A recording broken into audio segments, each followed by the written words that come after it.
ये मेरी पहचान है और ये पारुल यूनिवर्सिटी की पहचान है। आखिर ईरान और अमेरिका के बीच बातचीत कब होगी?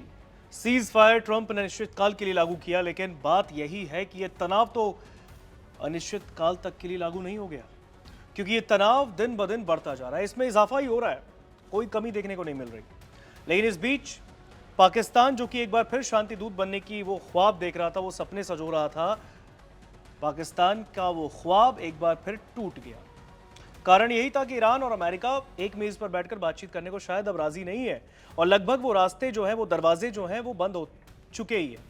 और ऐसे में पूरे घटनाक्रम को देखें अगर हम, तो ईरान के राष्ट्रपति हैं मसूद पेजेश्कियान, उन्होंने साफ तौर पर एक चेतावनी दी है अमेरिका को, और पाकिस्तान को भी पैगाम दिया है।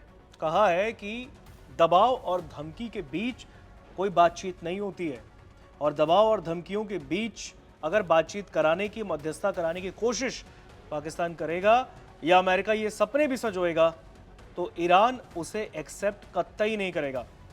हालांकि इस बीच आपने देखा एक तस्वीर आई थी जब ईरान के विदेश मंत्री हैं अब्बास अरागची, वो पाकिस्तान से ओमान चले गए, ओमान के सुल्तान से मुलाकात करते हैं, और बताया जाता है कि उन्होंने वहां पर जाकर जो अभी इस वक्त क्षेत्रीय संकट है उससे रूबरू करवा रहे थे। उन्होंने बताया कि देखिए, ईरान और अमेरिका जिस तरीके से लगातार लड़ रहा है, उसका जो हल है वो निकाला कैसे जाए, क्योंकि अमेरिका उनके सामने कुछ शर्तें रख रहा है, ईरान की अपनी अलग अलग शर्तें हैं।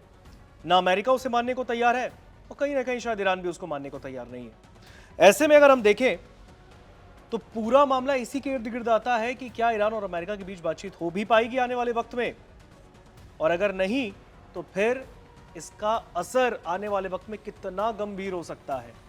बहरहाल अगर आपको हम बताएं तो ईरान के जो राष्ट्रपति हैं मसूद पेजेश्कियान, उनका बयान सामने आया।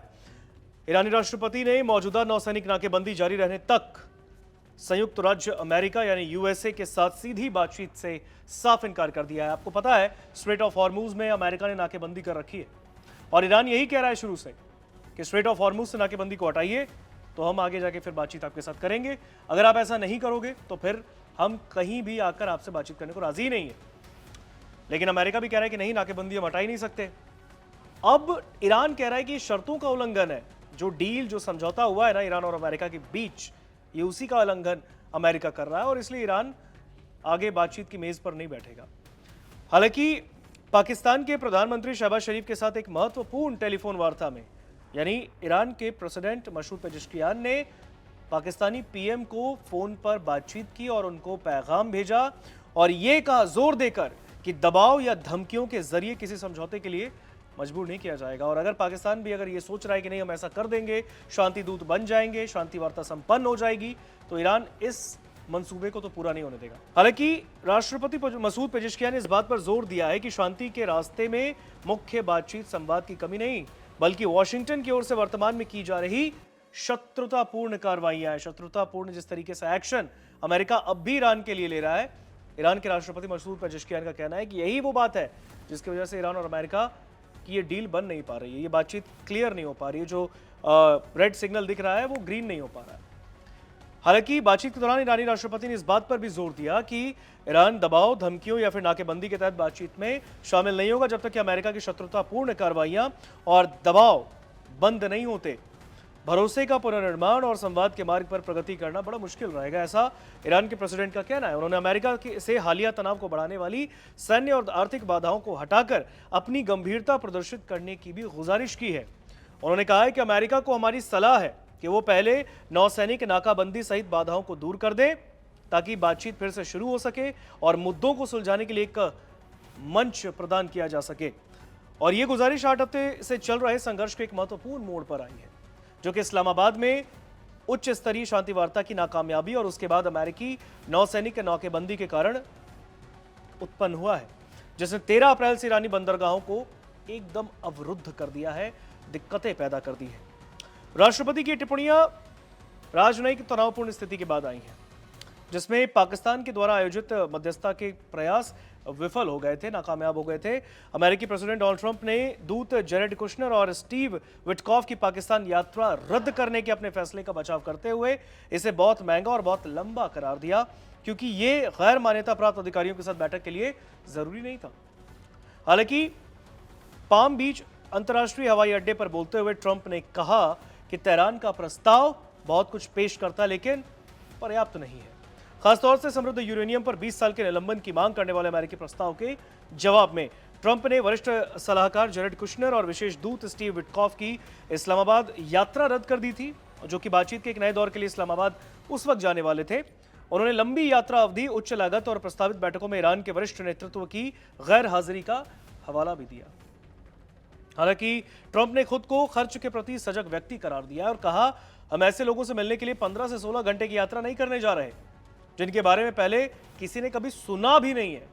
यानी कि ट्रंप ने बहुत ही क्लियरली बोला और ये रीजन उन्होंने दिया कि जब हम उनके बारे में जानते ही नहीं तो फिर हम 15-16 घंटे की यात्रा क्यों करें, जो फालतू खर्चा होगा उसको क्यों उठाएं। हालांकि समझौता रद्द होने के बावजूद ट्रंप ने दावा किया कि ईरान ने तुरंत एक संशोधित और कहीं बेहतर प्रस्ताव जरूर पेश किया है और इस बात को दोहराया कि वॉशिंगटन की मूल मांग अपरिवर्तित है और ईरान को परमाणु हथियार हासिल नहीं करने चाहिए। उन्होंने युद्ध विराम को लेकर चिंताओं को भी खारिज करते हुए कहा कि उन्होंने इसके बारे में कभी सोचा भी नहीं है। हालांकि इससे पहले ईरान के विदेश मंत्री अब्बास अरागची ने कहा था कि तेहरान ने संघर्ष को स्थायी रूप से खत्म करने के लिए पाकिस्तानी नेतृत्व के साथ एक व्यवहार्य ढांचा शेयर किया, जबकि उन्होंने कूटनीति के प्रति अमेरिका प्रतिबद्धता पर सवाल भी उठाए। बाद में ईरानी डेलीगेशन ने मांगों की एक आधिकारिक लिस्ट पेश करने के बाद इस्लामाबाद से प्रस्थान भी किया, वहां से वो निकल गए, जिससे तनाव जारी रहने के कारण पाकिस्तान के मध्यस्थता कोशिशों में संकट के बादल छा गए हैं। आपको बता दें कि ओमान की यात्रा खत्म करने के बाद अरागची के पाकिस्तान लौटने की उम्मीद जताई जरूर गई है, लेकिन क्योंकि जैसा कि हमने आपको शुरू में बताया कि अरागची ओमान गए थे, मस्कट में उनकी मुलाकात ओमान के सुल्तान से होती है, लेकिन ट्रंप ने कहा कि बातचीत के लिए हम अपने दूत क्यों भेजें 15-16 घंटे सफर करने के लिए, जिसका कोई समाधान ही नहीं है। ये ट्रंप का कहना है। बहरहाल अमेरिकी प्रेसिडेंट डोनाल्ड ट्रंप और यूएस और ईरान की जो लड़ाई है वो निर्णायक मोड़ पर है। लड़ाई लगातार बढ़ती जा रही है, रिजल्ट अब भी नील बटा सन्नाटा है, जीरो ही दिख रहा है। शांति जो है वो कहीं से भी नहीं दिख रही। सीज फायर के बीच आपको याद होगा जब अमेरिकी प्रेसिडेंट ने 2 हफ्ते का सीज फायर लागू किया था, उस वक्त भी ईरान और अमेरिका के बीच स्ट्रेट ऑफ हॉर्मुज में हलचल हमें देखने को मिली थी। और जब ट्रंप ने इस सीज फायर को अनिश्चितकाल तक के लिए बढ़ा दिया, तब भी हॉर्मुज में उथल पुथल तो है ही, फायरिंग की खबरें भी सामने आई। लेकिन अब जब इस्लामाबाद में ये बातचीत वापस से होनी थी, पीस टॉक 2.0 सो कॉल्ड, जो कि पाकिस्तान के प्रधानमंत्री ने लगातार उस बात की ढोल भी पीटने की पूरी कोशिश की, लेकिन ट्रंप ने शायद उनके इस मंसूबे पर पानी फेर दिया। बहरहाल अगर इस पूरे मामले पर अगर अब हम देखें कुल मिलाकर, तो कहीं भी ये चीज़ समझ में नहीं आता कि ईरान की जो शर्तें हैं, जो कि ईरान के प्रेसिडेंट मसूद पेजेश्कियान ने रखी, जो उन्होंने कहा कि नाकेबंदी हटाइए स्ट्रेट ऑफ हॉर्मुज में, उसके बाद बातचीत के लिए आगे आइए, लेकिन अगर आप ये नहीं करेंगे तो फिर हम भी आगे नहीं बढ़ेंगे। अब ऐसे में जो स्ट्रेट ऑफ हॉर्मुज यानी कि हॉर्मुज जल भूमध्य के बीच जो लड़ाई है, ये भी बहुत महत्वपूर्ण लड़ाई है।